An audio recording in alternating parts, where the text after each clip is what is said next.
Nako, eto na po mga kaubayan. May nangyari. Bumaliktad na. Aba mga karibin natin, Senator Jinggoy Estrada kumalas na. Aba, Brave 13, may ebidensyang ilalabas. Nako, yan po mga kaubayan ang ating alamin sa video ito. Pero bago po natin simulan yan, palike naman po ng video ito. Malaking tulong po yan. Maraming salamat po at eto nga, bago po natin i-play yung video, pasadahan po muna natin itong mga nagte-trending na balita dito po sa social media at eto nga, si Senator Ping Lacson, nako, may birthday wish Birthday wish ni Lacson, mabawi ng Senado integridad, tiwala ng publiko. Aba, diruin yan Bakit po ba Senator Ping Lacson, wala po bang tiwala ang publiko? Wala po bang integridad ngayon ang Senado sa pamumuno ni Senator Alan Cayetano? At sa pamumuno ninyo meron tiwala ang publiko? Mayroon integridad ang publiko? Paano nangyari yon? Diba? Hindi mo nga pinatawag yung mga dapat ipatawag sa investigasyon ng Blue Ribbon. Tapos sasabihin mo ibalik ang integridad. Nako, sa inyo po nawala ang integridad ng Senado at tiwala ng taong bayan sa Senado. Pero teka lang. Birthday wish pala ito mga karibin natin. So bigla ko lang naalala, mas maganda siguro ito maaaring sang-ayon kayo sa sasabihin ko. Maaari ding hindi kayo sumang-ayon. Pero ito po ang masasabi ko. Mas maganda po yung birthday wish ni Cara David. Ayan mga kaubayan Cara David, kailan po ba yung birthday mo at makapag-wish ka na ulit Namimiss na po namin yung wish ni Cara David. Ano po bang wish ni Cara David? Lahat ng mga magnanakaw ay sana magurgor. Ayan. Diba? Ang ganda-ganda po ng wish ni Cara David. Bakit hindi niyo po gayahin Senator Ping Lacson? Yun po ang pinakamaganda. Kung ako nga sa birthday ko, yun din po ang i-wish ko Mabawasan ang mga buwaya sa ating gobyerno. At hindi lang mabawasan, talagang magurgur talaga. Para wala na talaga mga kaubayan, di ba? Ibang klase rin si Lacson mag-wish. Gayahin mo na lang yung wish ni Cara David. Mas maganda pang pakinggan, di ba? Ito pong naging komento ng ating mga kaubayan. Ito nga sabi nga po dito ni Ricky. Sabi, kapares po kami. Sabi ni Ricky, wish ni Cara David sa'yo, gantihan ka sana ng mga kaanak ng pinatay mo sa Coratong Baliling. Iba pala yung wish niya. Okay, pero ganun pa rin, Cara David, hindi nyo na mababawi kasi puro kayo mga maleta boys. Ayaw nyo ng pag-usapan ang flood control. Ayan mga kaubayan. Wala ka ng birthdays na darating, Pinky. Ikaw na nga dyan nagtatago noon. Baliling boys. Ayan matigok ka na sana. Wag naman. Sabi po ni Lambert, wag na. Tama na. Sabi po ni Rodolfo. Ayan mga kaubayan. Kung ganyan lang ang wish mo, wag ka nang mag-birthday. Gagi, sabi niya John Ray Dison. Kung ganyan daw ang birthday wish mo, wag ka nang mag-birthday.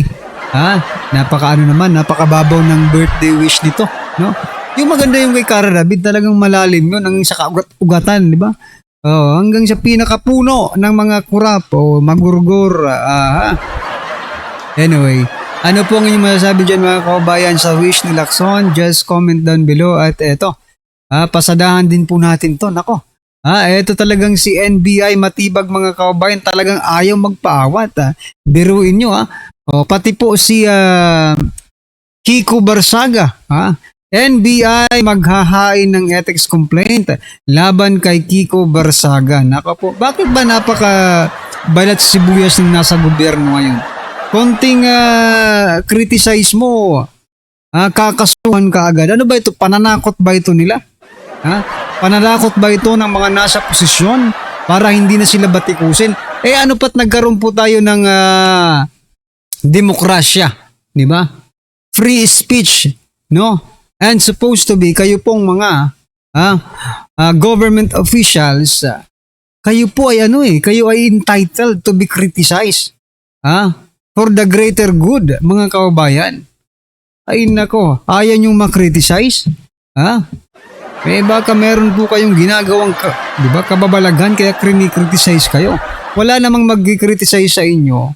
Dalawa lang kasi yan eh. Ang tao naman mga kaubayan, pag nakikita sa'yo na ginagawa mo ng tama yung trabaho mo, pupuriin ka nila. Di ba? Whether you like it or not, pupuriin ka nila. Pero kapag meron naman pong nakikitang pagkakamali sa mga ginagawa mo, i-criticize ka nila. So meaning mga kaubayan, it is part of your job to be, to be praised and to be criticized mga kaubayan. Dalawa lang yan eh. Tapos, pagbabawalan nyo pa. Anong gusto nyo?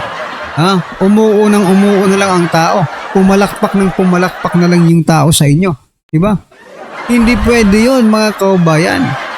Lalo na sa panahon ngayon na mas marami pa po ang ginagawang mali kesa po sa tama. Diba? Ay, nako talaga. Nadali sa si Kiko Barsaga. Sabi po dito ni Lionel John Pascuala, papunta na tayo sa exciting part, #martial law. Ayan na. Di ba nag-post siya tungkol sa nangyari sa Senado na maraming magugurgor.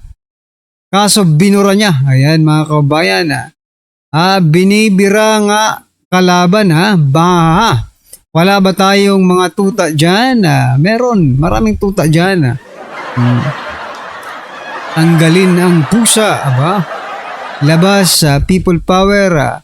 Labas people, ang gulo na ng bansa natin. Lahat na lang kasuhan. Alata masyado mga sir. Aso versus pusa na ito. Hahaha. Sabi po ni Ray. Kaso pa more. Ano pa? Wala rajud na mao ang gobyerno karon. Ayan. Bakit kaya mga kalaban ni BBM pinapakulong? Bakit pag mga kaalyado niya walang nakukulong? Yan lang ang problema, Kasi parang nawe-weaponize yung ating mga government agencies, Ginagamit po nila. Kaso naman sunod pa rin sila ng sunod kahit hindi na tama, di ba? For example na lang mga kaubayan, biruin mo sa dami-dami po ng mga senador, okay? Sa Senado. Sa dami-dami po ng mga senador, bakit ang nagkakakaso lang yung mga hindi pabor sa gobyerno? Di ba? Tapos sasabihin lang, hindi ito politics. We are just doing our job. Loko-loko ba kayo? Ganun ba kalinis itong minority ito? Itong minority block ang Senado? Ganun po ba sila kalinis? Para wala kayong makitang dumi? Lahat ng nakikita nyong dumi sa minority, nililis nyo dito sa majority. Kita mo, ang lahat ng kinasuhan, puro na sa majority. Mga ogag kayo, di ba? Tapos sasabihin nyo, we are not politicizing. We are not politicizing, pero lahat ng mga kalaban sa politika, yun lang ang kinasuhan. What do you call it? Mga kaiba, anong tawag mo dyan? Di ba? Trabaho pa rin. Trabaho pa rin yan mga kababayan. Anyway, ay nako.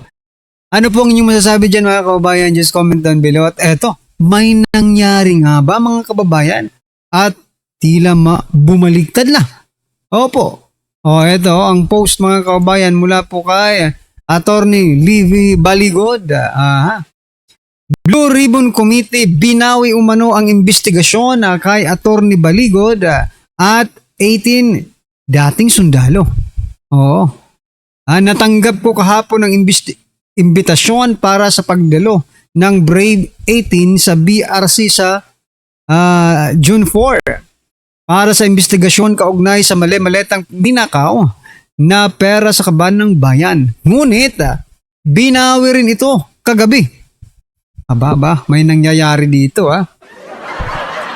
Or eto posibleng there are so many possibilities, At isa nga po sa nakikita natin mga kababayan dahil po sa pagkakahuli, dahil sa pagkaka-aresto dito po kay Senator Jinggoy, maaaring nag-usap-usap itong mga senador, mga kababayan, itong majority, na kapag kinontinue pa nila, maaaring tuluyan din yung iba nilang kasamahan. Pag tinuluyan po kasi mga kabayan, magkakaroon na po ng bagong majority, no? Baka yung minority ngayon, yun na po ang maging majority. Di ba? At yung pangalawang naiisip kong reason, mga kabayan, maaring ngayon ay wag muna kayong lumabas, 18 Marines, no? Dahil kayo ang alas namin, okay? Pwedeng sa huli na sila ipatawag, di ba? Sa huli na, pag establish na talaga yung investigation, kasi ngayon nagsisimula pa lang magsisimula pa lang, okay? Maaring sa, ano na kayo, surprise na kayo na yung last, no? Kayo na yung tatapos, no? Dito po sa flood control na ito. So maybe they're just also protecting the 18 Marines, no? Baka mamaya, pag sila po ay lumabas agad, ganun din ang gawin, no? Pangkasuhan ng kasuhan. Itong 18 Marines at hindi na po makapagsalita. Diba? Napaka-obvious din na kung gagawin nila yon, no? Pero, anyway, bakit kaya, no? Ito, question din question mark din para sa atin, para sa'yo, na nanonood. Bakit kaya binawi? No? Malalaman po natin yan pag nagsalita na po si Senator Dante Marcoleta, no? Pag nag-start na po yung Blue Ribbon investigation dyan po sa flood control. Pero hanggang ngayon, hindi pa rin natin alam kung ano po ang reason behind, no? Kung bakit binawi yung invitation ng 18 Marines, no? So yan mga kababayan, abang-abangan lang po natin yan. At eto mga karibin natin, pasadahan na po natin yung video. Pasok. Mula po sa General's Viewpoint, General Macanas, pasok. Muna ang video ng pagmamando ni Liza Satanas. Liza Satanas. Hindi ko kilala ang taong ito. Sino ba yung Liza Satanas? Pagmamando ni Liza Satanas kayo nung kinausap kanya para bumaliktad. Okay? Sa statement, pahayag ni Senator Jinggoy bago siya nag-surrender sa PNP kahapon, binanggit niya yan na ibubulgar ko sa mga susunod na araw ang mga tangka nila o mga ibang tao na kumbinsihin siya para bumaliktad, umalis sa Brave 13 majority at hindi itutuloy ang kanyang kaso. So kinumpirma niya yung pahayag ni Senator Marcoleta. Naunang nagsalita si Marcoleta, sabi niya, minuto, oras-oras, araw-araw may tumatawag kay Jinggoy na the only way for him to be safe sa kulungan, grabe, no? Kaso ay kung oras, minuto. Grabe. Dahil sabi ni Senator Marcoleta, ayaw nila, alam niyo na kung nila, yung mga, ayaw nila na magpatuloy yung Brave 13. Gusto nilang mag-collapse ang Brave 13. Gagawin nilang lahat ang Senate majority para mapigilan ang flood control investigation. Yun lang ang gusto nila. Nagmatigas si Jinggoy. Sabi niya, hindi ako aalis sa Brave 13. Ikulong nyo na ako kung ikulong. Paninindigan ko ang aking prinsipyo. Lalabanan ko ito. Balang araw, malilinis ko rin ang pangalan ko. Kaya sabi niya, alam niyo mga karibin natin, hindi na po bago yan kay Senator Jinggoy, no? Noong 2001, no? Na-acquitted po siya sa kaso yung may wetting, no? Skandal. Noong 2016, acquitted din po siya mga kabayan yung sa pork barrel. Ngayong 2026, pending po. Ano naman to? Kickback sa DPWH mga kabayan. Okay? Ay, nakikita na po natin yung pattern Alam na natin kung bakit si Senator Jinggoy yung pinili nila para sa kasuhan. dahil nga may lamat na po si Senator Jinggoy na mga ganitong kaso, no? Pero puro acquitted po mga kababayan, ha. Puro po siya na-acquit doon po sa mga kasong 'yon. So meaning mga kababayan, maybe this time maging ganun din po ang resulta. Kasi 2 beses na po siya na-acquit eh. Ha? 2 beses na po siyang napagbintangan. At ngayon pinagbibintangan na naman po siya. Okay? Sa pangatlong pagkakataon na ito, no? Sana ay malampasan ulit ito ni Senator Jinggoy. Kasi pag nalampasan niya ito mga kababayan, titibay po, okay? Titibay po ang paghanga ng taong bayan kay Senator Jinggoy, mga kaarbinate, no? 2 lang yan, mga kababayan, magtagumpay sila or magtagumpay ang taong bayan kasama si Senator Jinggoy. Alin po ang magtatagumpay? Abangan po natin, pero malakas po ang natin na magtatagumpay talaga si Senator Jinggoy. At pagdating po ng panahon, kayo naman, itong majority ngayon, itong minority, no? Ni Tito Soto, kayo naman ang haharap. Kayo naman ang kayo naman ang nasasakdal. Diba? Anyway mga kababayan, ano po ang inyong opinion, reaction patungkol po dyan? Just comment down below mga kababayan. Maraming salamat po.